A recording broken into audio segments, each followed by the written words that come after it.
Hello, boys and girls. So today for writing, we are going to be talking about a vignette.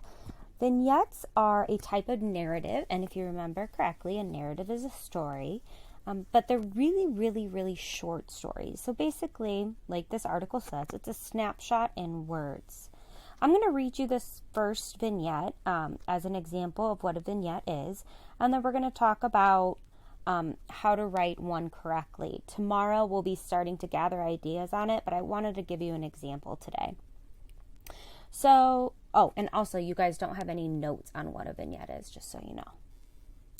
This is by, it doesn't tell us what it's by. Okay, so I close my eyes and I feel the ice beneath my fingertips. The cold, like being back on the ski slopes, drowning my bare hands in the powder, made my fingers sting, like feeling the soft kiss of snowflakes land on my hand and melt as quickly as they danced, like building snow forts until hands were red and parents were shouting for us to come inside.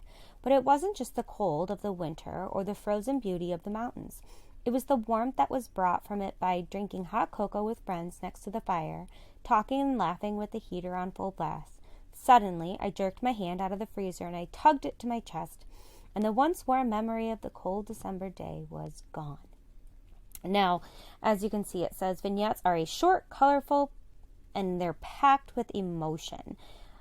That whole story was literally about a kid sticking his hands in the freezer and remembering wintertime. But in reality, that whole story was much longer than what I just described to you. So a vignette doesn't necessarily have what a basic story has. It doesn't have character, setting, plots. It's just a snapshot of a moment. So the goals when we're writing our vignettes early next week is that we want to keep it short. So 800 words, small and detailed. We don't need any extra details that aren't needed.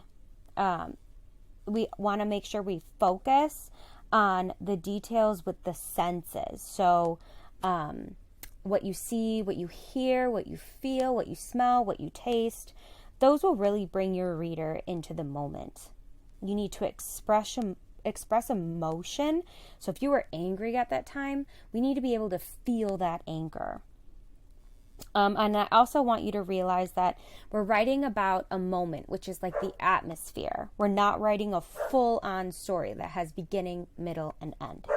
So again, that is what a vignette is, and we will be starting to gather ideas tomorrow as to what we are going to write about.